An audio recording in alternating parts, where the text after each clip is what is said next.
La Corte está nerviosa. El fallo que rechazó, esta decisión que rechazó los planteos de la defensa de Cristina Fernández de Kirchner, demuestra que la Corte está nerviosa. Es un fallo de carácter preventivo, entiendo yo. Ustedes saben que la Corte y su composición actual es verdaderamente una afrenta a la República. 4 señores que piensan igual y que piensan fundamentalmente distinto a Cristina Fernández de Kirchner, con un quinto, el quinto Stone, que es Héctor.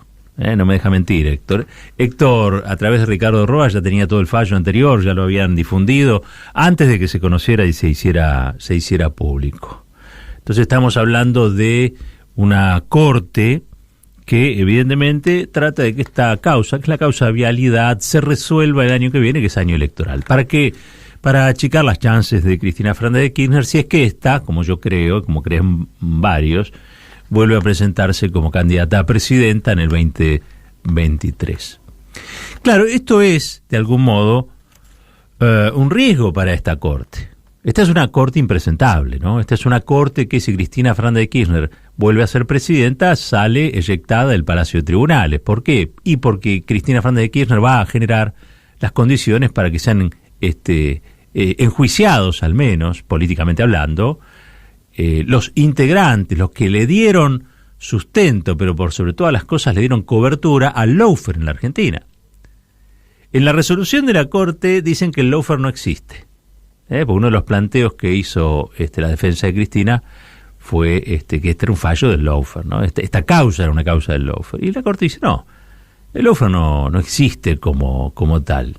Y claro, es lo que uno espera que diga la Corte del lawfare, si no, no sería la Corte del lawfare.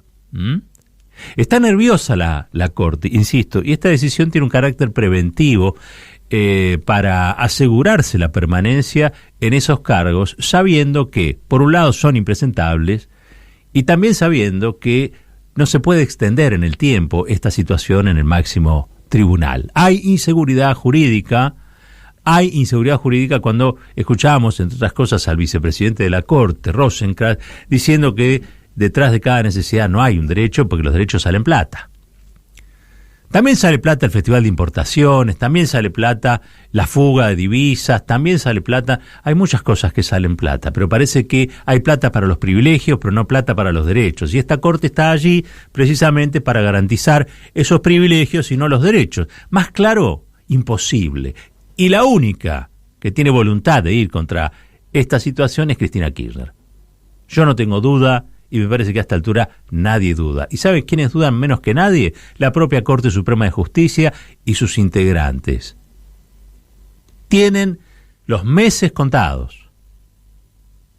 Los meses contados.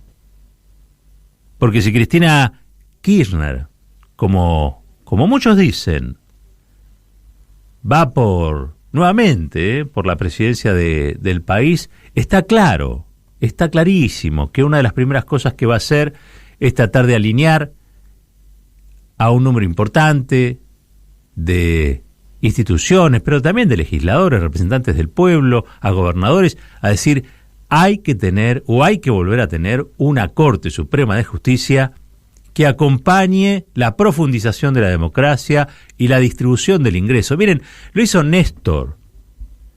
Néstor asume con una corte que era la corte del contrabandista. ¿No? Había una Corte Suprema de Justicia que había indultado a su modo a uno de los mayores contrabandistas, un clan familiar dedicado al contrabando de autos. Y Néstor dijo, no, si queremos hacer un país distinto, un país mejor, no podemos tener esta Corte. Y un día, ustedes saben, se paró frente a la cámara de televisión y planteó, sin ningún tipo de moderación, qué era lo que había que hacer. Dijo que esa Corte misma lo estaba presionando. Dijo que esa Corte estaba queriendo imponerle condiciones. Entre esas condiciones, ¿saben cuáles eran? Las que aumentaran las tarifas. Algunos se olvida quizá de eso. Que se aumentaran las tarifas porque las privatizadas seguían reclamando eso. Veníamos de un incendio, 2001, 2002, un verdadero incendio social.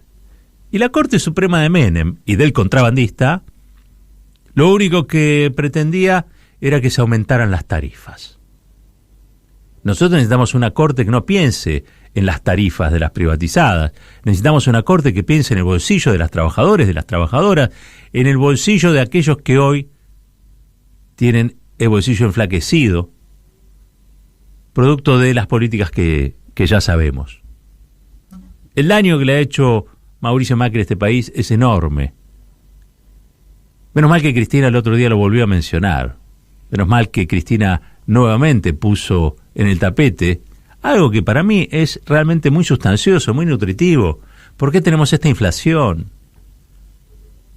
Y no dijo, porque yo no la escuché de ese modo, no dijo que las razones de la inflación son las que habitualmente se exponen. Dijo que no eran las concluyentes, no eran las excluyentes, que no eran las fundamentales.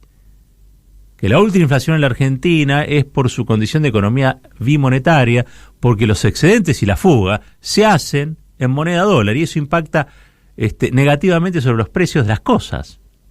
Así de clarito lo dijo. Y habló sin decirlo de monopolios y de oligopolios, que son el otro gran problema que tiene la Argentina. Alguien que habla claro es la que mete miedo. Alguien con esa claridad es el que mete miedo. Por eso la Corte saca este fallo y niega el lawfare. No hay ninguna prueba más contundente de que son la Corte del lawfare y es que niegan el lawfare. Otro tema, en virtud también del discurso de Cristina, ¿no? Hoy decíamos, parece que Cristina habla en alemán y que hay un montón de gente que se ofrece como traductora del alemán, ¿no? Y no, es mucho más clara Cristina. Y también Cristina planteó en relación al tema del Festival de Importaciones, que hay 600 empresas que son las beneficiadas, que a su vez son las mismas que se beneficiaron en su momento con la fuga de divisas, con la devaluación de Macri, con el endeudamiento severo. Digo, estamos hablando de 600 empresas, de un universo mucho más grande, Este festival de importaciones, este Lollapalooza de las importaciones, lo estamos financiando con dólares que no tenemos.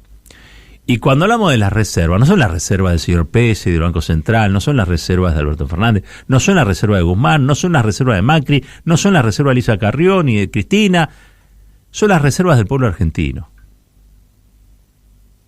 Son las reservas del pueblo argentino. Un pueblo que tiene un 50% de pobreza, un pueblo que necesita una tarjeta que da el Estado para poder alimentarse.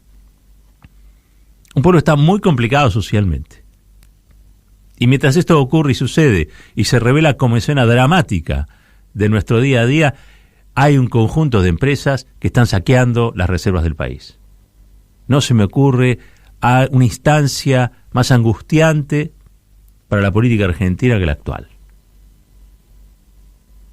Y sin embargo, pareciera que la predominancia mediática instala otras agendas. Y una, la más disparatada, y con esto cierro, quieren poner a Cristina en el lugar de la derecha. Es absurdo. Hay gente de algún que otro movimiento social que salió a plantear que Cristina no entiende la situación de los pobres en la Argentina, como si Cristina Kirchner no hubiera sido la que impulsó finalmente la asignación universal por hijo. Como si a esos pobres en sus gobiernos no se le hubiera brindado trabajo, seguridad, cobertura.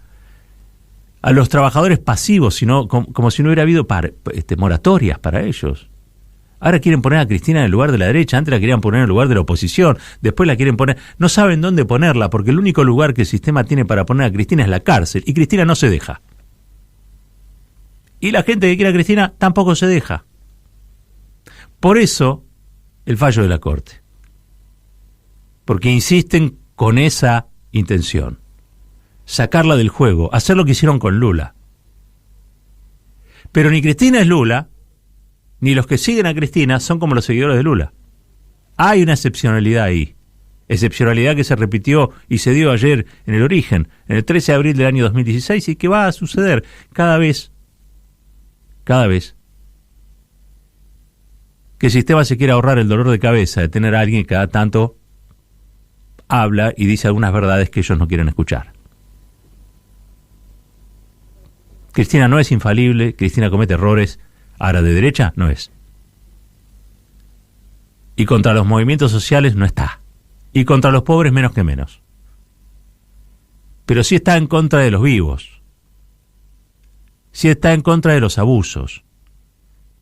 Sí está en contra de los que cuando allá por el 2016